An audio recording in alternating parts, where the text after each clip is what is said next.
하나님 말씀은 에스겔서 3장 함께 보시겠습니다. 에스겔서 3장. 자, 구약 1152페이지 에스겔서 3장 4절부터 11절까지 찾으신 분들 함께 읽겠습니다. 그가 또 내게 이르시되 인자야 이스라엘 족속에게 가서 내 말로 그들에게 고하라. 너를 언어가 다르거나 말이 어려운 백성에게 보내는 것이 아니요 이스라엘 족속에게 보내는 것이라. 너를 언어가 다르거나 말이 어려워 내가 그들의 말을 알아듣지 못할 나라들에게 보내는 것이 아니니라. 내가 너를 그들에게 보냈다면 그들은 정녕 내 말을 들었으리라. 그러나 이스라엘 족속은 이마가 굳고 마음이 굳어 내 말을 듣고자 아니하리니 이는 내 말을 듣고자 아니함이니라. 보라, 내가 그들의 얼굴을 마주보도록 내 얼굴을 굳게 하였고 그들의 이마를 마주보도록 내 이마를 굳게 하였으니 내 이마를 화석보다 굳은 금강석같이 하였으니 그들이 비록 반역하는 족속이라도 두려워하지 말며 그들의 얼굴을 무서워하지 말라 하시니라. 또 내게 이르시되 인자야 내가 내게 이를 모든 말을 너는 마음으로 받으며 귀로 듣고 사로잡힌 내 민족에게로 가서 그들이 듣든지 아니 듣든지 그들에게 고하여 이르기를 주 여호와의 말씀이 이러하시다 하라. 자, 아멘. 말씀의 제목은 11절에 그들이 듣든지 아니 듣든지 그들에게 고하여, 이 제목으로. 자, 지금 이스라엘 백성에게 하나님의 말씀을 대언하기 위해서, 말씀을 전하기 위해서 하나님께서 에스겔 선지자를 이렇게 택하시죠. 그를 이제 부르십니다. 에스겔서 1장에 보면 에스겔의 이제 소명, 그를 부르시는 기사가 나오고 2장까지 이게 쭉 이어지고요. 3장에 그를 이스라엘 족속 앞에 그를 세울 때 하나님의 이런 이제 권면을 주시는 장면을 오늘 우리가 이제 본문으로 읽었습니다.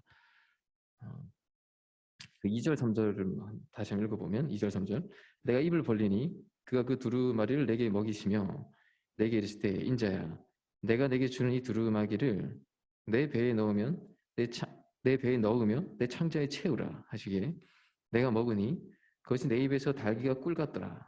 자, 이 두루마리는 하나님 말씀이죠. 이것을 마음밭에 깊이 새기고 여기 뭐라고 표현하셨냐면 너의 배에 넣고 창자에 채우라고. 그죠? 깊이 말씀을 마음으로 귀로 듣고 이것도 하나도 땅에 떨어지지 아니하게 네 말씀이 너무도 달고 꿀 같더라는 겁니다. 그리고 이 말씀을 이스라엘 족속에 가서 전해라. 어디에 전하라고요? 4절에 인자야 이스라엘 족속에게 가서 내 말로 그들에게 고하라고. 자, 이방에 전하는 게 아닙니다. 이스라엘 백성에게 지금 전하라고 하시죠. 즉 하나님을 믿는 이들입니다. 하나님의 백성들에게 지금 전하라고 하십니다. 우리가 생각해보면 하나님을 알지 못하는 사람들, 그 이방인들에게 전하는 것이 더 급한 것이 아닙니까?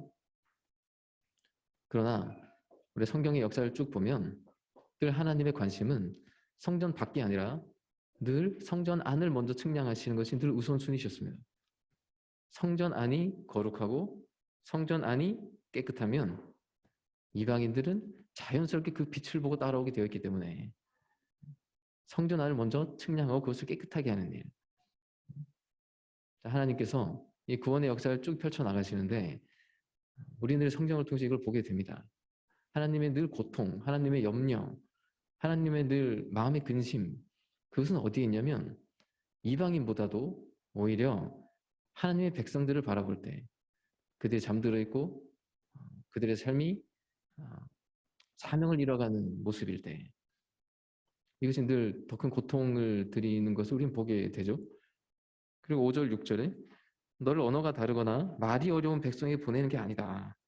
그죠? 이스라엘 족속에 보내는 것이라.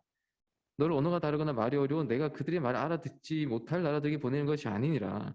내가 너를 그들에게 보냈다면 여기 그들은 뭐죠? 그 이방인들 얘기하는 거죠. 그들에게 보냈다면 그들은 정녕 내 말을 들었으리라. 차라리 이방인들에게 전했다면 그들이 오히려 더 잘 들었을 거라는 겁니다. 7절에 근데 이스라엘 족속은 이마가 굳고 마음이 굳어 내 말을 듣고자 아니하리니 이는 너의 말을 듣고자 아니하는 것은 곧 나의 말을 듣고자 아니함이다. 하나님 백성에게 하나님의 선지자, 하나님이 부르신 선지자를 보내서 하나님의 말씀을 전하는데 그들이 안 받아들일 거라는 겁니다. 자, 지금 하나님께서 지금 이것을 선지자에게 전해요. 사실 알고 보면 매우 슬픈 장면이죠. 이 공동 번역에는 이 장면이 어떻게 해석되어 있냐면 이스라엘 백성은 아예 너의 말을 들을 마음이 없다 이렇게 되어 있습니다.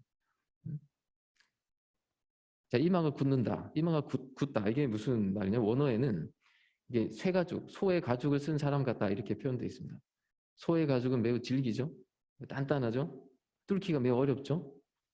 그런 것처럼 우리 안에 어떤 고집이 센 그런 마음, 자기 생각으로 똘똘 뭉쳐있는, 도저히 빈틈이 없는 하나님의 말씀이 들어가기 어려운. 왜 그렇죠? 이스라엘 족속은 더 하나님의 말씀을 또 들어야 되는 거 아닙니까? 그죠? 근데 그들 안에 나는 안다, 나는 눈 떴다, 이런 고집이 있더라는 겁니다. 우리는 예수님의 시대에 이스라엘 백성들의 모습을 통해서 우리는 이런 모습을 많이 봤습니다. 자, 우리가 금요 기도회 때도 그렇고 지금 이제 결실의 때가 왔다, 이제 역사적인 결실의 때가 왔다고 우리가 같이 봤습니다.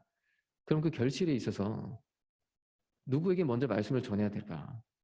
그 우선순위가 과연 누구일까? 예수님은 잃어버린 양이라고 얘기하셨습니다. 예수님께서 오셔서 마태복음 15장에 이방인이 와서 간절히 구원을 요청했습니다. 예수님이 단호하게 난 이스라엘 집의 어린 양 외에는 보내심을 받지 않았다, 이게 단호하게 말씀하셨죠. 이 복된 소식을, 이 복음을 전해야 될, 먼저 받아야 될 우선순위가 있다. 그것은 이스라엘 백성이었다는 겁니다. 왜 그렇습니까? 그는 수천 년간 하나님의 이끄심과 도우심과 하나님의 그 붙들림이 있었던 자들이기 때문에 애증의 관계랄까요? 그 긴 역사 속에서 하나님이 이 복음을 받을 준비를 시킨 백성이었기 때문에. 그럼 그들이 잘 받아들였습니까? 아니었습니다. 자, 지금 본문에서도 하나님께서 에스겔 선지자를 보내시는데 이스라엘 백성에게 보내십니다. 알고 보면 이게 정말 사랑인 거잖아요. 그죠? 저들을 먼저 깨우쳐야 된다. 수고한 이들, 우리가 함께 추수할 일꾼을 보내달라고 기도했습니다. 그들은 먼저 누가 되어야 됩니까? 크리스천들입니다. 예배의 전통이 있고 기도하는 법을 알고 하나님을 부르는 자들, 이들에게 우리가 다시 성경으로 돌아갑시다. 우리가 정말 예수님의 말씀으로 다시 돌아갑시다. 우리가 정말 제자가 됩시다. 우리가 다시금 복음을 전하고 역사의 식을 굳게 가지고, 자, 이들이 먼저는 우리의 전도 대상이 되어야 할 것입니다. 성전 밖이 아니라 먼저는 성전 안에 있는 이들을 깨끗하게 하고 이들을 깨어나게 하는 일. 그래서 하나님은 구원의 역사를 펼치실 때 늘 이들에게 먼저 보내셨습니다. 그리고 하나님께서 보내시면서 너는 이런 자세로 가야 된다라고 지금 에스겔 선지자를 지금 가르치시는 거죠.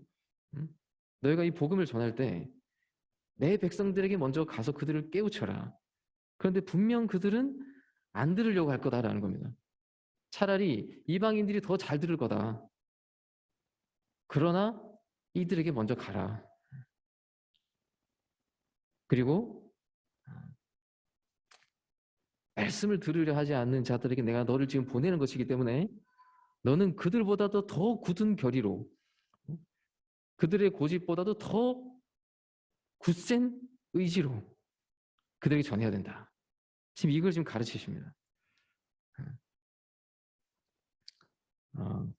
하나님이 쇠가죽을 뒤집어 쓰고 있다고. 하나님이 다 아신다는 거예요. 그들이 너가 복음을 전해봐라. 혹시 교회 다니시나요?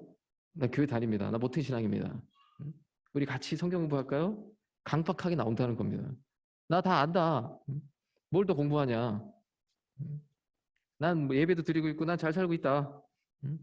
그들이 부드러운 마음으로 마음의 문을 열고 다가오지 않을 거라는 것입니다. 그때 물러서지 아니하고 우리가 표면을 보지 아니하고 낭망하지 말라는 하나님의 권면입니다. 선을 행하되 낙심하지 말라고. 우리가 전하는 말씀이 내 말이 아니라 우리는 하나님의 말씀을 대언하고 있는 것이기 때문에 저들이 듣지 않는다 할지라도 이 말을 굳게 해라. 8절 9절에 보라 내가 그들의 얼굴을 마주보도록 너의 얼굴을 굳게 하였고 그들의 이마를 마주보도록 내 이마를 굳게 하였으니 내 이마를 화석보다 굳은 금강석 같이 하였으니 그들이 비록 반역하는 족속이라도 두려워하지 말며 그들의 얼굴을 무서워하지 말라. 저들보다도 너를 더 단단하게 화석보다 더 단단한 금강석과 같이 했으니 그러니 저들의 얼굴을 두려워하지 말고 무서워하지 말고 굳은 결의로 나아가라. 이 구절이 읽으면 참 슬픈 장면입니다. 그죠? 우리는 이런 자들이 되지 않기를 원합니다. 그리고 진실로 화석보다 굳은 금강석 같은 자들이 돼서 그리고 10절 11절 또 내게 이르시되 인자야 내가 내게 이를 모든 말을 너는 마음으로 받으며 귀로 듣고 사로잡힌 내 민족에게로 가서 그들이 듣든지 아니 듣든지 그들이 구하여 이르기를 주 여호와의 말씀이 일하시다 하라. 하나님 백성들이 어떤 사람들입니까? 누구보다 말씀을 사랑하고 누구보다도 기적을 잘 아는 이들이고 누구보다도 마음으로 말씀을 들어야 되는 이들이죠. 근데 이들에게 가서 말씀을 전하는데 더 큰 결의와 각오가 필요하다는 것이 참으로 슬픈 일입니다. 그러나 사로잡힌 내 민족에게 가라고. 그죠? 사로잡힌 거죠. 사로잡혀 있는 겁니다. 바벨론 포로 시절처럼 세상의 힘에 세상의 문화에 세상이 주는 만족에 다 가려져 있고 사로잡혀 있는 겁니다. 그 사로잡힌 너의 민족에게로 가라. 하나님의 백성들이 사로잡혀 있다는 겁니다. 크리스천은 운명 공동체죠. 영적으로 다 이렇게 연결되어 있다고 크게 보면 한 가족이라고 얘기했습니다. 사로잡힌 가족들이 있다면 그들을 먼저 구해내야 되잖아요. 저들에게 먼저 외쳐라. 그리고 듣든지 아니 듣든지 외쳐라. 예수님께서 누가복음 12장 51절 누가복음 12장 51절에 내가 세상에 화평을 주려고 온 줄로 아느냐? 내가 너에게 이르노니 아니라 도리어 분쟁하게 하려 함이로다. 복음이 듣는 사람 입장에서 늘 좋은 말만 우리가 해주는 게 아니잖아요. 그죠? 때로는 강력한 심판을 이야기할 수 있고 그의 모든 걸 무너뜨리는 주님의 말씀일 수 있습니다. 하나님의 말씀이 늘 아름답고 감미로운 말씀만 전하는 게 아니기 때문에 그가 원하는 거, 그가 듣고 싶은 말, 그가 들으면 늘 기분 좋은 말 이런 걸 우린 전하는 게 아닙니다. 말씀은 너가 지금 사로잡혀 있다. 너 지금 거짓된 삶을 살고 있다. 그러면 우리의 말씀은 늘 심판이 떨어집니다. 그의 마음속에 늘 분쟁이 일어납니다. 나는 평안하다고 생각했는데 아니다. 이 부서져야 된다. 거짓된 세계에 진리가 들어오면 늘 분란이 일어나는 것이기 때문에 그러므로 복음을 전한다는 자리는 뭔가 치열한 전쟁이 있습니다. 그에게는 심판의 말씀으로 다가오기 때문에 그러므로 전하는 자가 더욱더 믿음으로 담대한 마음으로 각오와 결의를 가지고 전해야 할 것입니다. 마음을 굳게 하고 얼굴을 두껍게 하고 하나님 역사하실 것이라는 믿음으로. 자, 그리고 이어지는 말씀이 16절에서 18절인데요. 같이 읽어볼까요? 7일 후에 여호와의 말씀이 내게 임하여 이르시되 인자야 내가 널 이스라엘 족속의 파수꾼으로 세웠으니 너는 내 입의 말을 듣고 나를 대신하여 그들을 깨우치라. 가령 내가 악인에게 말하기를 너는 꼭 죽으리라 할 때에 내가 깨우치지 아니하거나 말로 악인에게 일러서 그의 악한 길을 떠나 생명을 구원하게 하지 아니하면 그 악인은 그의 죄악 중에서 죽으려니와 내가 그의 핏값을 내 손에서 찾을 것이요. 자, 에스겔 선지자에게 그들이 듣든지 아니 듣든지 너는 전해라. 그가 어떤 반응을 보인다 할지라도 너는 전해야 된다. 왜냐? 전하지 않으면 전하지 않는 자에게 화가 올 것이기 때문에. 자, 그들이 듣지 못했다면 그들이 전하는 자가 전하지 않아서 그들이 듣지 못함으로 죄에서 떠나지 못했다면, 그래서 그들이 그의 죄의 결과로 벌을 받은 것이라면, 그래서 그들이 못 믿은 것이라면 전하지 않은 자에게 책임을 묻겠다는 겁니다. 그런데 전하는 자가 전했는데도 그들이 안 믿은 것이라면, 그들이 돌이키지 않은 것이라면 그것은 그들의 책임인 것이다. 근데 전했는데도 그들이 안 들은 거라면 그건 그의 책임이다. 근데 그들이 안 들을 것이 두려워서 전하지 않는다면 그것은 너의 책임이다. 그리고 분명 그들이 죄 지은 건데 너에게 핏값을 묻겠다는 겁니다. 매우 두렵고 떨리는 말씀이죠. 하나님의 말씀을 전하는 자는 그들이 듣든지 말든지, 그러면 우리는 그들에게 전해야 됩니다. 쇠가죽을 쓴 것처럼 보다도 더 단단한 금강석의 얼굴을 하고 고집스럽게 전해야 됩니다. 이것이 우리에게 주신 하나님의 말씀입니다. 담백하고 단순한 하나님의 우리에게 주신 말씀입니다. 전하는 자는 축복을 받은 자라면 그 책임을 다해야 된다. 전하는 자가 책임을 다하지 않을 때 그 화가 전하지 않은 자에게 올 수밖에 없습니다. 우리에게 전할 것이 있다는 것, 그리고 전하는 자리에 있다는 것, 이것이 얼마나 축복입니까? 하나님이 우리를 주목하시고 영원한 기업으로 우리를 삼으셨다는 증거가 아닙니까? 우리가 이 축복을 취했다면, 이 복을 받은 자들이라면, 그러면 책임도 있는 것입니다. 우리 갈라디아서 우리 묵상했습니다. 주께서 우리에게 자유를 주셨습니다. 그렇다면 정죄받지 않을 자유, 무엇이든 할 수 있는 자유를 우리에게 주셨습니다. 그렇다면 이 자유로 우리가 방종으로 흐를 것이 아니라 너희가 스스로 그들의 종이 되는 자유의 길을 택해라. 주께서 우리에게 그리 하신 것처럼 그런 것입니다.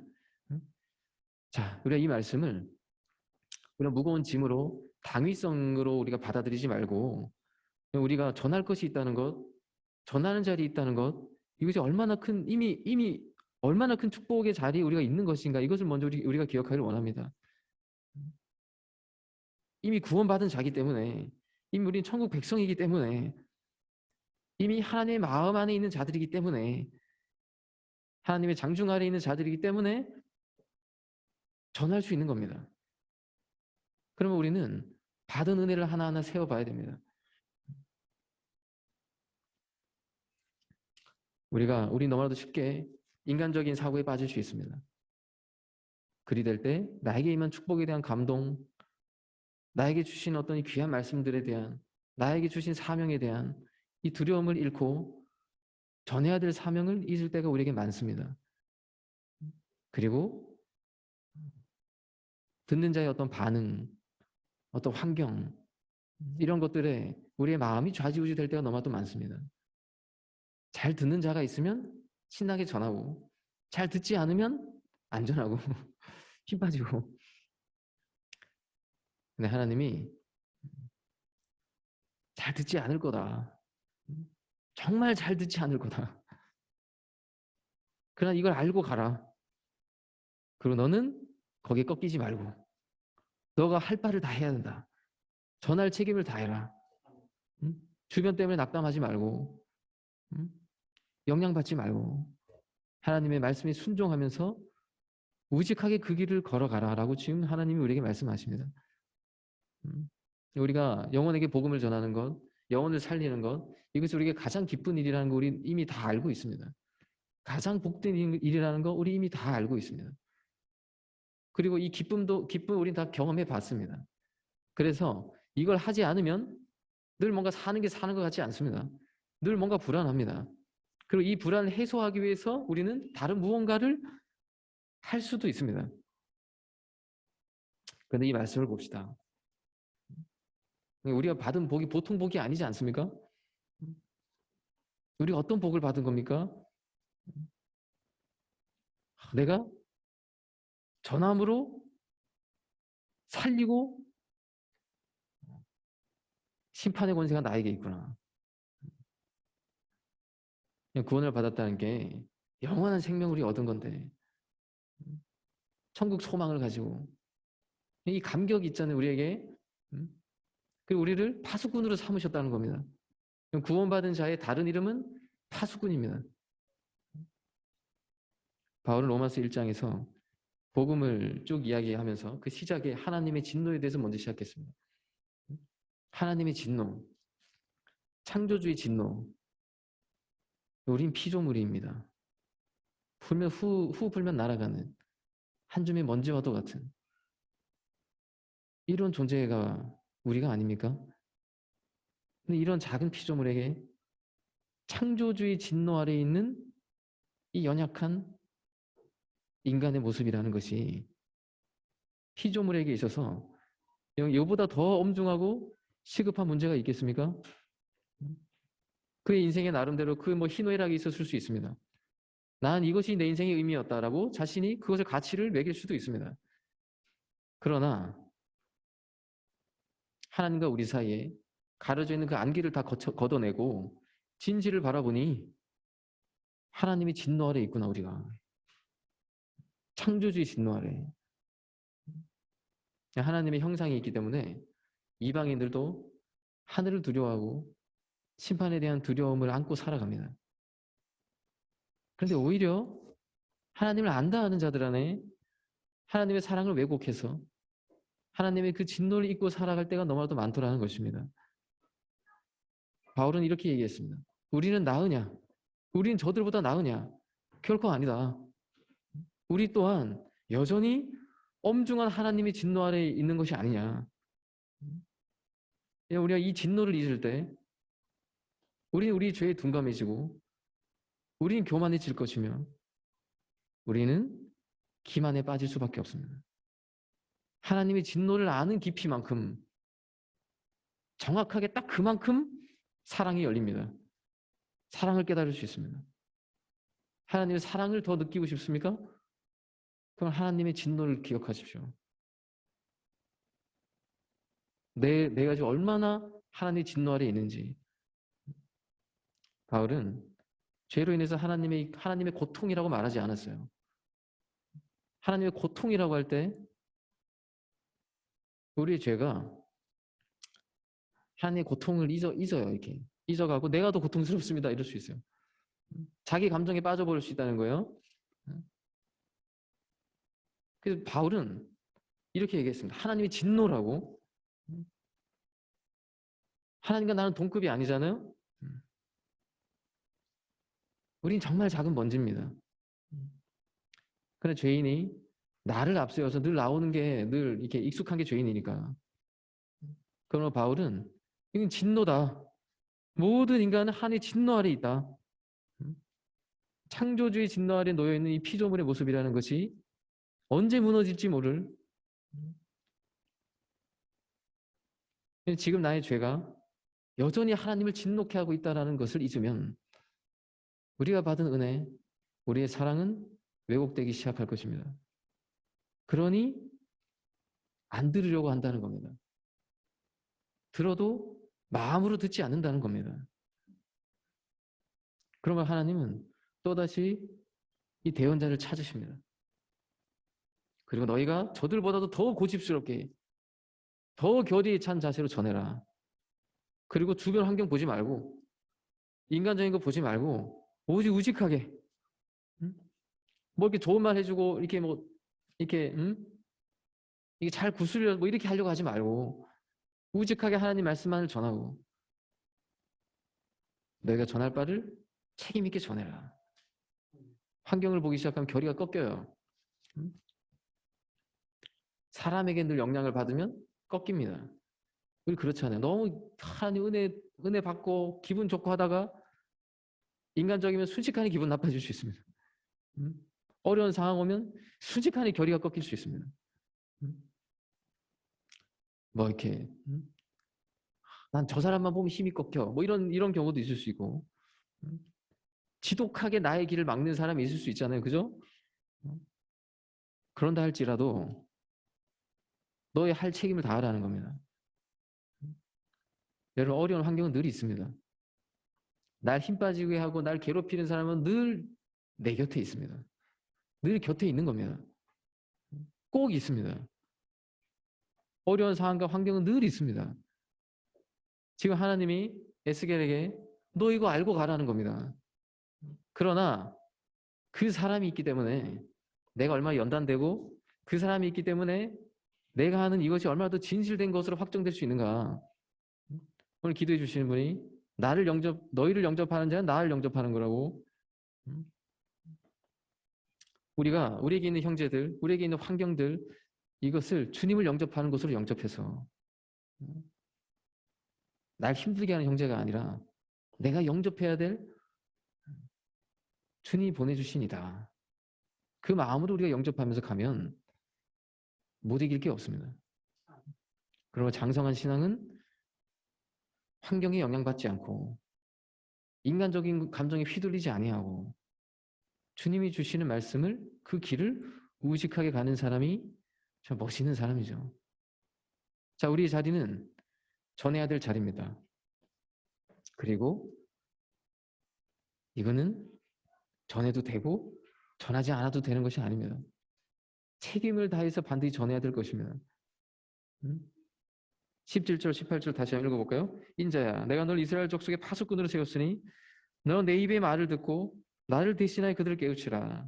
가령 내가 악인에게 말하기를 너는 꼭 죽으리라 할 때 내가 깨우치지 아니하거나 말로 악인에게 일러서 그의 악한 길을 떠나 생명을 구원하게 하지 아니하면 그 악인은 그의 죄악 중에서 죽으려니와 내가 그의 핏값을 내 손에서 찾을 것이요.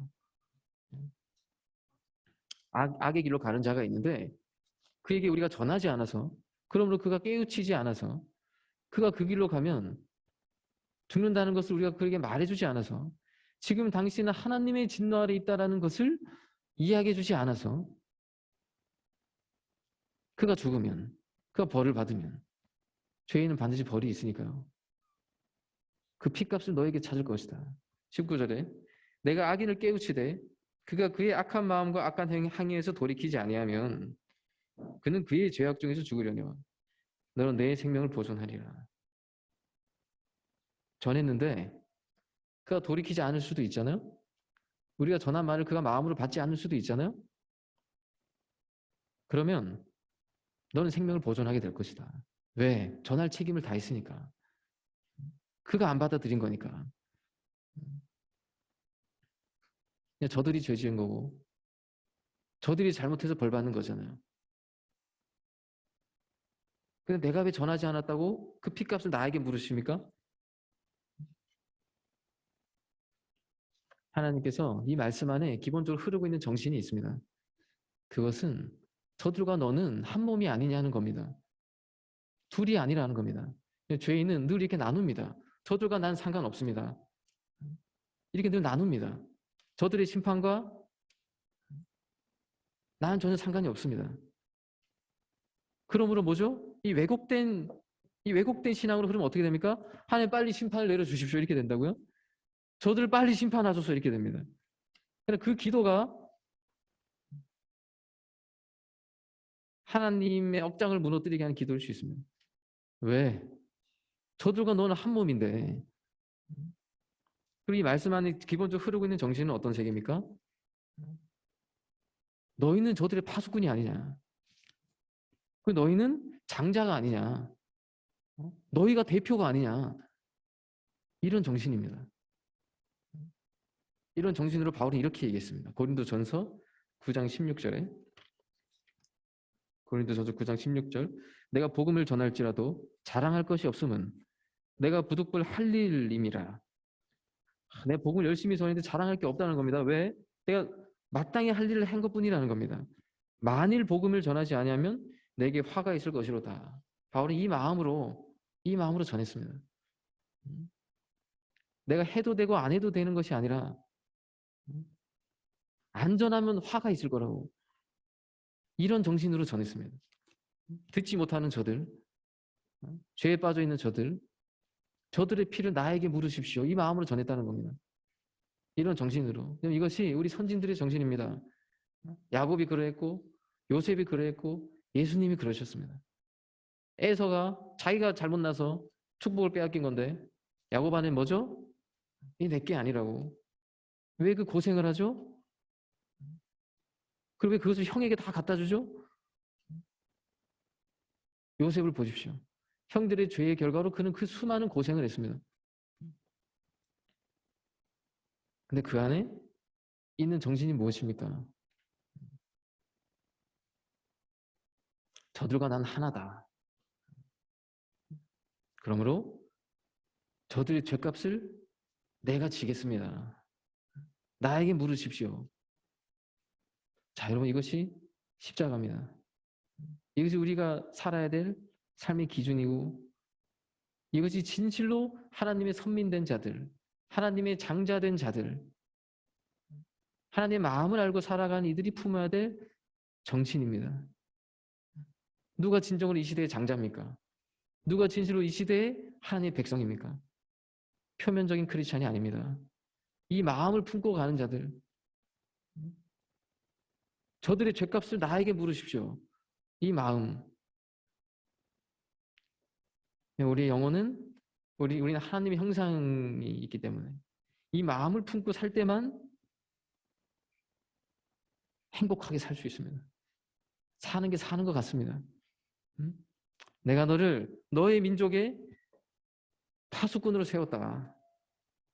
파수꾼은 어떤 사람입니까? 그 성이 있으면 그 족속을 지키는 자리에 있는 사람이죠. 이 파수꾼은 모든 백성이 다 잠들어 있다 할지라도 이 사람만큼은 깨어 있어야 되는 사람입니다. 적으로부터 이 민족을 지켜야 되겠다. 언제 쳐들어올지 모른다. 언제 기습해 올지 모른다. 악한 모든 회방의 공격들을 나는 알고 나는 막아야 되겠다. 이것은 미리 알고 미리 지켜내고 미리 자기 백성들에게 다 알려주고 깨우치고 이런 사명을 가진 이들이 파수꾼입니다. 너를 민족의 파수꾼으로 세웠다라고 하셨습니다. 파수꾼의 다른 이름은 남은 자입니다. 또한 파수꾼의 다른 이름은 장자입니다. 천대 만대로 이어질 복의 자리. 왜 우리에게 이런 엄중하고 어려운 사명을 맡기시나이까? 아닙니다. 우리에게 사명을 맡기시기 전에 우리에게 먼저 주신 은혜가 있습니다. 먼저 주신 축복이 있습니다. 이것을 기억하면서 가는 겁니다. 이것을 빼앗기지 않기 위해. 우리를 민족의 파수꾼으로 세웠나니 그가 잘못해서 그의 죄로 그가 죽게 되었지만 그러나 그의 핏값을 너의 손에서 찾을 거다. 자, 여러분, 이 말씀이 얼마나 두렵고 떨리는 말씀입니까? 이 대한민국이라는 이 민족, 더 넘어서 이 시대에 이 큰 민족, 하나님께서 우리를 부르심이 이게 단순히 우리가 잘 살고 우리가 잘 먹고 잘 살고 우리가 영광받고 우리만의 어떤 축복, 이게 결코 아니라는 겁니다. 저 멀리 있는 이들의 죗값을 너에게 찾을 것이다. 이것은 알고 보면 너무나도 지당하신 말씀이죠. 왜? 우리가 이루고자 하는 천국이 뭡니까?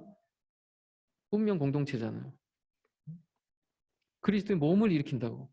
한 몸입니다. 유기체입니다. 한 생명입니다. 그들의 멸망이 결코 그들의 멸망으로 끝나는 게 아니지 않겠습니까? 그들의 심판받음이 그들의 심판받음으로 끝나는 게 아닙니다. 그들의 모든 생명의 멸절됨, 모든 책임이 하나님의 백성에게 있는 겁니다. 그의 핏값을 우리에게 찾으십시오. 이 기도를 하는 자들, 하나님은 이런 자들을 찾고 계십니다. 이 마음을 가지고 살아가는 이들을 찾고 계십니다. 그러면 우리는 몸부림쳐야 됩니다. 하나님 백성들 안에 잠든 모습이 있다면, 왜곡된 모습이 있다면, 선택한 백성들 안에 완고한 모습, 불순종의 모습, 불의한 모습, 외식된 모습이 있다면 그건 그들만의 문제가 아니고 그들의 죄의 문제만이 아니고 파수꾼이라고요. 그 성을 지키는, 백성들을 지키는, 먼저는 뭐 이스라엘 백성의 파수꾼이다 우리는. 그러면 이 교회를 지켜내고 많은 이들을 깨워내야 되고 이들을 세워나가야 돼.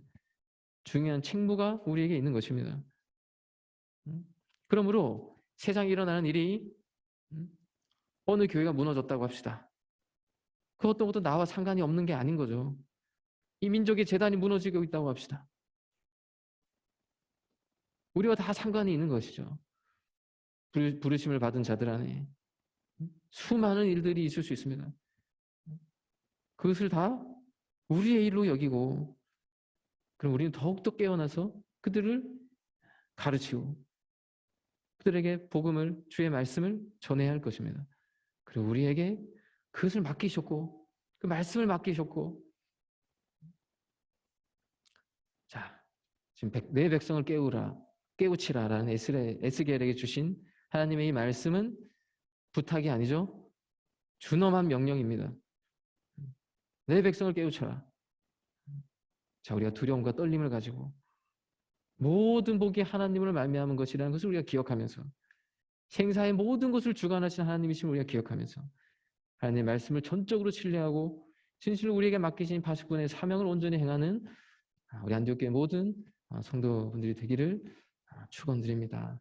기도하겠습니다. 사랑의 주님, 감사를 드립니다. 우리를 부르심은 수많은 이들보다 먼저 우리를 부르시고 우리에게 말씀을 주시고 우리에게 놀라운 은혜와 축복을 주심은 이것은 사명임을 아버지 우리가 알게 되었나이다. 주님, 이것이 우리의 선택이 아니요 우리의 공로가 아니요 전적으로 하나님의 은혜이나이다. 주님, 이 은혜의 터 위에서 진실로 하나님의 마음을 알았사오니 우리가 이 세상을 향하여 또한 무엇보다도 먼저 하나님의 백성들을 향하여 그들을 깨우치라는 우리에게 주신 주의 사명임을 우리가 굳게 믿습니다. 주님, 그들이 비록 완고하고 하나님의 말씀을 거역하고 듣지 않는다 할지라도 그러나 우리는 더 굳센 결의를 가지고 인간적인 것과 환경적인 것에 흔들리지 아니하고 하나님의 말씀만을 우직하게 힘차게 외치고 전하는 저희들 되게 하여 주옵소서. 그리고 아버지, 우리의 책임을 다하는 저희들 되게 하여 주옵소서. 저들이 알지 못해, 저들이 듣지 못해 죄 가운데 빠져서 허덕이는 것이 아버지 우리의 잘못이 아니다. 저들의 핏값을 우리에게 물으시는 하나님의 그 마음이 참으로 지당하신 아이다. 주님, 이 마음을 우리가 붙들고 진실로 이 땅 가운데 천국을 이뤄나가는 저희들 되게 하여 주옵소서. 아버지, 우리의 얼굴을 화강석같이 금강석같이 하게 해주셔서 주의 말씀을 굳게 붙들고 우리의 발목을 일으키고 우리의 입술을 열어서 주의 복음을 힘차게 전하는 저희 모두가 되게 하여 주옵소서. 예수 그리스도 이름으로 기도드렸습니다. 아멘.